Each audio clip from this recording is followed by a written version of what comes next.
Hi, everyone.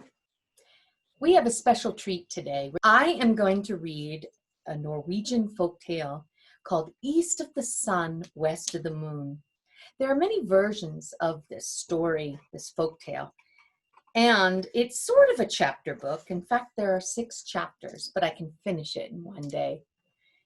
Anyway, the reason I want to share it with you is because we are going to produce this particular story this fall.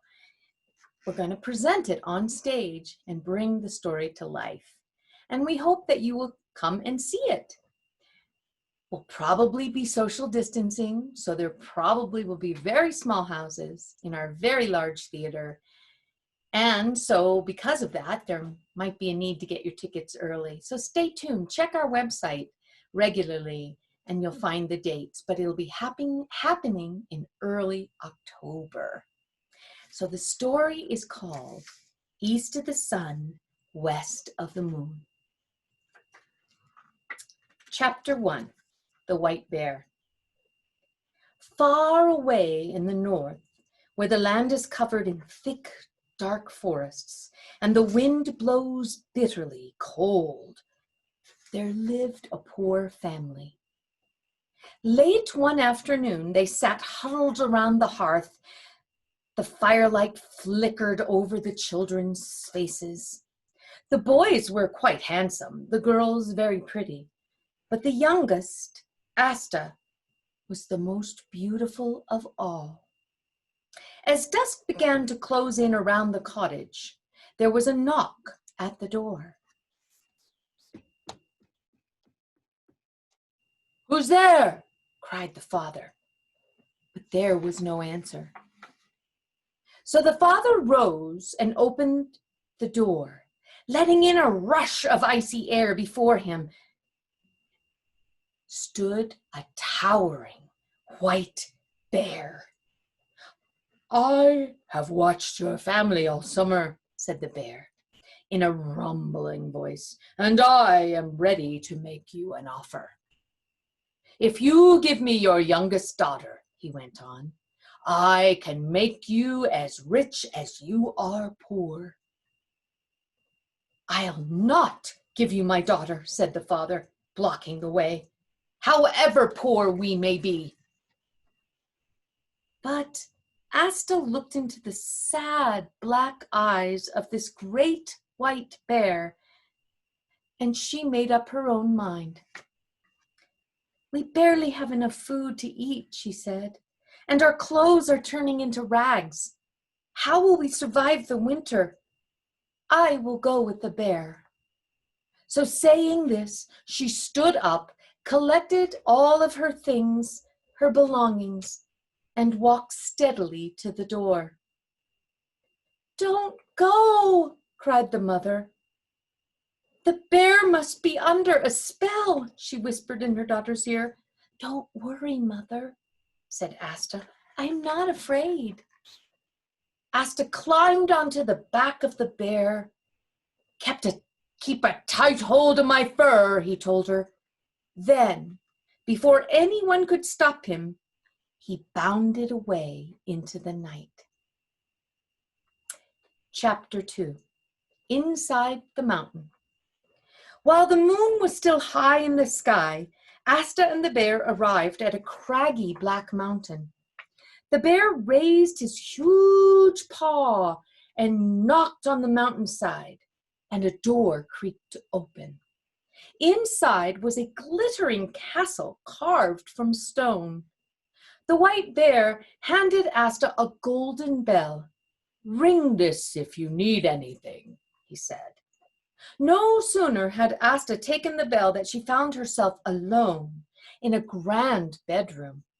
She lay down on the bed, but she couldn't sleep. Clouds passed over the moon, sinking the castle into darkness. Footsteps echoed down the corridor. Asta peered out from her room and saw a man in the shadows. He dragged behind him a white bear skin, which gleamed in the moonlight. Each night after that, Asta watched the man until they disappeared into one of the rooms. "Is that the bear changed into a man, she wondered. She longed to see his face. The days rolled on, and Asta had anything and everything she could ask for. And each evening the bear would come and sit by her side. She would stroke his soft fur and sing to him. The bear would rest his head on her lap with a glimmer of hope in those dark eyes. But Asta felt lonely in the castle with the bear who rarely spoke. All day she would sit and wonder about the man who walked in the shadows. The white bear watched the roses fade from her cheeks. "What is it?" he asked her one day. "What do you want?" "I want to go home," Asta replied. "Just for a day, just to see my family again." "Oh, that can be arranged," said the white bear, "if you only promise me not to talk to your mother alone." The next day, they set out on a very long journey with Asta astride the white bear's back. At last, they came to a large farmhouse. "This is where your family lives now," said the white bear. "I will leave you for a night and a day, but don't forget what I said, or you will do much harm to us both." "I promise." Asta was filled with happiness to see her family again, but before she left, her mother managed to get her alone. Asta soon told her about the man who paced the corridors at night and how she had never seen his face.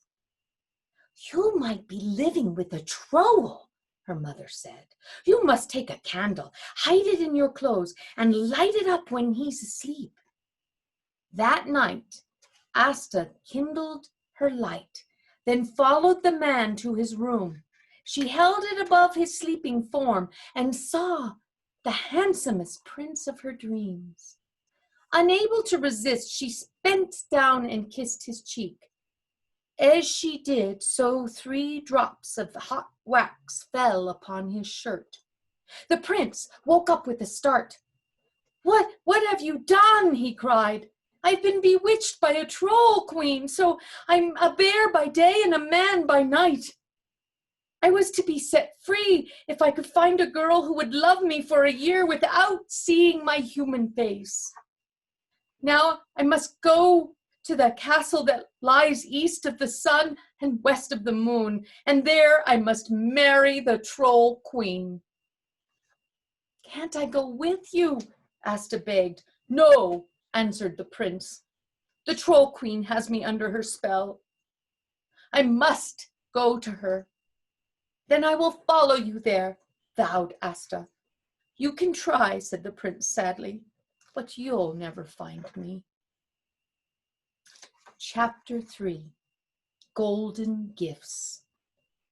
When Asta awoke the next morning, both the prince and the castle had gone. She was lying in a forest clearing with nothing but the clothes she came in. "I'll head north," Asta decided, "because that's where the trolls dwell." Asta walked for many days and many nights until her feet were sore and her legs were weary. She thought of her last journey on the white bear's back, the feel of his thick, soft fur and the speed at which they bounded along. "Oh, I will never find him," she wept. "You shouldn't give up so easily," croaked a voice. Asta looked up to see an old woman standing beside a horse. "Can you help me?" Asta asked eagerly. "I'm looking for my prince. He's in the castle that lies east of the sun and west of the moon." "Ha," said the old woman. "So you're the girl. I heard the tales of you and your search. I will help you. I'll give you my horse and 3 golden gifts," she went on, handing Asta a comb, an apple, and a pear. "Where shall I go?" asked Asta. "To find the castle. Ride until you meet the east wind," the old woman said. "That's all I know." Asta climbed on the horse's back, and the old woman whispered in its ear, and a moment later they were off. Thank you, cried Asta as her voice was whipped away by the wind. Chapter 4. The Four Winds. The horse's hooves pounded over the ground. Faster and faster he flew, and Asta clung to his mane. On a cliff top overlooking a rolling sea, the horse finally came to a stop. All around them, the east wind blew in gentle gusts. Can you tell me the way to the castle that lies the east of the sun and west of the moon? Asta asked. I've never blown that far, the east wind replied, but I will take you to my brother, the west wind. He may know the way, for he is much stronger than I. Asta climbed on the east wind's back, and they roared away over the waves to the land where the west wind lived. Brother, called the east wind, do you know the way to the castle that lies east of the sun and west of the moon? No, said the west wind, I have never blown that far, but I will take the girl to the south wind, for he is much stronger than either of us, and he has roamed far and wide. So they rode to the land where the south wind lived. Only the north wind knows the way to the castle, said the south wind, for he is the oldest and the strongest of us all. I will carry you there.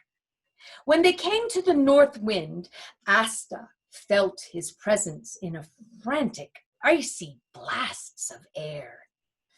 What do you want? He roared. I carry the one who seeks the prince in the east, the castle east of the sun and west of the moon, the south wind replied. I know, said the north wind. I blew there once, but I was so tired that meant for many, many days I could not blow at all. If you are not afraid to go with me, the north wind went on, I will take you there. Asta thought of her prince with his sad black eyes. I am not afraid, she said. Then the north wind puffed himself up until he was so big and strong and frightful to see. Asta climbed onto his back, and together they flew through the air as if they would not stop until they reached the end of the world. Below them storms raged over the ocean, and the ships were tossed like toys on the roaring waves. At last, they had gone so far that even the north wind felt tired. He sank lower and lower until the waves dashed against Asta's feet. Nearly there, puffed the north wind with a final gust. He blew her onto the icy shore. Above her, east of the sun and west of the moon, rose the Troll Queen's castle. Exhausted, Asta crawled into the cave beneath the crags and slept. Chapter 5. The Troll Queen. Asta woke from her sleep to find herself covered in frost. With stiff limbs, she climbed the crags to the castle door. From behind a rock, she watched the trolls lumbering in and out. They carried buckets and mops and rolls of red carpet and yards of white silk. They're preparing for the wedding, Asta gasped, and she slipped inside the castle to search for her prince. The castle was filled with trolls, but her prince was nowhere to be seen. Finally, she came to a grand room lit by candlelight. There on the great stone throne sat the Troll Queen herself. She had string-like hair, which she combed with long yellow nails, and a nose that drooped down to her lap. What do you want? She asked in a voice like grinding stones. I've come to see the prince, Asta replied. The Troll Queen beckoned Asta closer. First, You must give me something in return, she said. Asta looked down at her tattered clothes. Then she remembered the old woman's gifts. I could give you this golden comb, she said. The troll queen grabbed it from her with this claw-like hand. You may see the prince tonight, she snapped. He's in the room at the top of the tallest tower. That night, Asta rushed to the prince's room, and there she found him fast asleep. She shook him and called to him, but nothing would wake him. In the morning, the troll queen returned. Get out of my castle, she cried. Asta spent the day in her cave. As evening drew in, she stood beneath the troll queen's window, playing with her golden apple. Give it to me, the troll queen called from her window. What will you give me in return? Asta asked. You may visit the prince tonight, the troll queen replied. But again, there was no waking him. And as soon as the morning came, she was dragged from the castle. With one last gift to use, Asta stood beneath the troll queen's window once more. Her golden hair glinted in the pale light of the northern sun.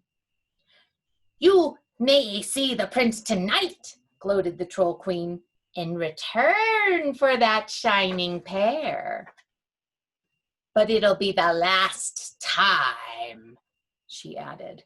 For tomorrow we marry, and then he'll be mine. That night, like the others, the prince slept like one enchanted. Then it came to Asta how she might break the spell. Hidden within the folds of her clothes was the candle that her mother had given her so long ago. She lit it and watched 3 drops of hot wax fall onto the sleeping prince. With a start, he woke. Last chapter, chapter 6, the spell breaks. You've come just in time, said the prince. I was to marry the troll queen tomorrow night, but you found me before the year is up. Then from the stone turret came the sound of heavy feet. Hurry, hurry, we must flee, urged Asta. The troll queen is coming. As she spoke, the first light of dawn pricked the night sky. I'm still a bear for one more day, roared the prince. Turning, Asta saw he was a white bear once more. Climb on my back, he said. As the troll queen opened the bedroom door, the bear charged past her and down the turret stairs. Come back, she cried. Never, snarled the bear. Stop them, cried the queen, ordering her guards. But the trolls were no match for the giant bear. With one swipe of his paw, he scattered them like leaves, then burst through the castle door. Together, Asta and the bear galloped to the icy shore, where a boat bobbed in the water. In one bound, the bear leapt aboard.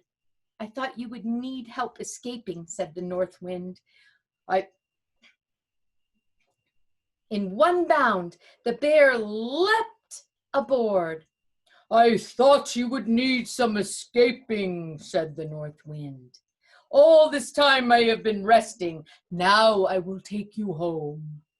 For months they journeyed south, the north wind blowing the boat as gently as he could. I have lost my riches, said the prince. All my treasures trapped in the troll queen's castle. Oh, she can keep it, laughed Asta. I know of a beautiful farmhouse where we can live.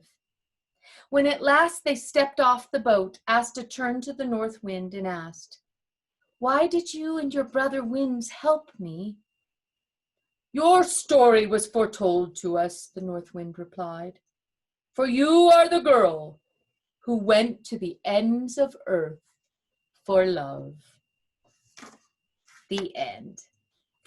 Now, the story we're going to tell on stage this fall will be a little bit different because there are many retellings of this story. The one that we're going to do is written by a playwright from New York. Her name is Tina Howe, and it has humor and music, and it'll be a lot of fun. So I hope you join us for this classic tale, East of the Sun, West of the Moon. And check our website for dates, times, and how to get tickets. Thank you, and have a great day, morning, evening, whatever time of day you are listening to this broadcast. And remember, keep reading.